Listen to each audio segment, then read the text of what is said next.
एकमत डिजिटलमध्ये मी सुनील आपल्या सगळ्यांचं स्वागत करतो। राज्याचं अर्थसंकल्पीय बजेट मुख्यमंत्री श्री देवेंद्र फडणवीस यांनी मांडलेलं आहे आणि उद्योगाच्या बाबतीमध्ये त्यांनी अनेक घोषणा ज्या आहेत ते केलेल्या आहेत। त्याचबरोबर आपण जर पाहिलं तर प्रत्येक जिल्ह्यामध्ये MSME जे केंद्र जे आहे ते उभारणी करणार अशा वेगवेगळे जे आहेत त्यांनी नवनवीन घोषणा ज्या आहेत आणि तरतुदी केलेल्या आहेत। आणि त्याच संदर्भानं उद्योगाच्या बाबतीमध्ये आपण बोलण्यासाठी आपल्यासोबत केदार बुट्टेवार जे आपल्यासोबत आहेत। सर, काय सांगाल, आजचा अर्थसंकल्पीय बजेट सादर झालेला आहे, काय वाटतं तुम्हाला या बजेट?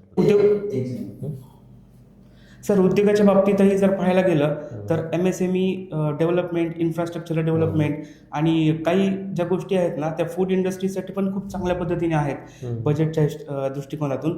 का तर सध्या जे आहे ना ते पर्यटन हे खूप मोठी इंडस्ट्री उदयास येत आहे, हे पण एक प्रकारचा एक उद्योगच आहे आणि त्यासाठी पण खूप सारे टॅक्सेस कमी करण्यात आलेले आहेत। आणि पहिल्या सगळ्या ज्या टॅक्सेस होते as per the last year budget ते ॲज इट इज ठेवण्यात आलेलं आहे, त्याच्यामुळे काही कुठल्याही दरात वाढ करण्यात आली नाही, त्यामुळे ते बजेट चांगलं, माझ्या हिशोबाने बजेट मला चांगलं वाटतं। नाही, आता याच्यामध्ये जर प्रामुख्याने जर पाहिलं जे नव उद्योजक आहेत त्यांना कर्ज मिळण्यासाठी बऱ्याच अडचणी येत आहेत, बरोबर, त्यामध्ये कुठं ठोस पावलं जी आहेत ती सरकारनं उचललेले दिसत नाही, तुम्ही कसं बघताय? नाही सर, त्या बाबतीत तर असं काही क्लिअरिफिकेशन नाही आलेलं।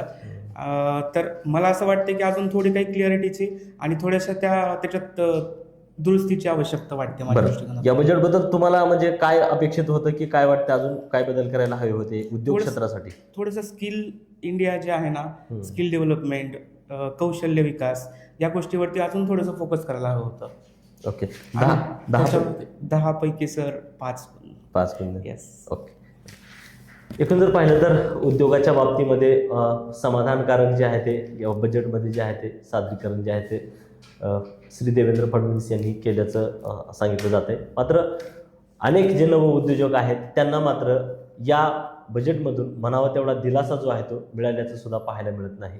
कारण नव उद्योजक ज्यावेळेस या उद्योजक क्षेत्रामध्ये येतात त्यावेळेस त्यांना बऱ्याच अडचणींना जे आहे ते सामोरे सुद्धा जावं लागणार आहे। या चर्चेमध्ये इथंच थांबतोय, धन्यवाद।